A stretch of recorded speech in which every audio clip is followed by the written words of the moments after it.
आप देख रहे हैं ऊँट की हड्डी पे लिखा हुआ है कुरानी आयात, फिर उसके बाद फिर जमल, ऊँट, बकरी के और मुख्तलिफ़ हड्डियों पे कुरान करीम की आयात लिखी हुई हैं। और ये पेपर पे लिखा हुआ है और ये चमड़े पे कुरानी आयात। अल्लाह अकबर।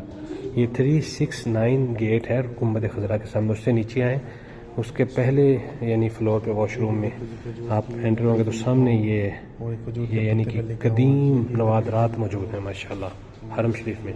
ज़रूर इसका विज़िट करें माशाल्लाह। ये देखें टोकरी है, पुराने ज़माने की चमड़े की टोकरी, फिर ये लकड़ी के ऊपर लिखा हुआ है कुरान करीम, और ये पत्थर के ऊपर, और ये भी पत्थर के ऊपर आयात लिखी हुई हैं और नवादरात हैं ये मस्जिद नबवी शरीफ के।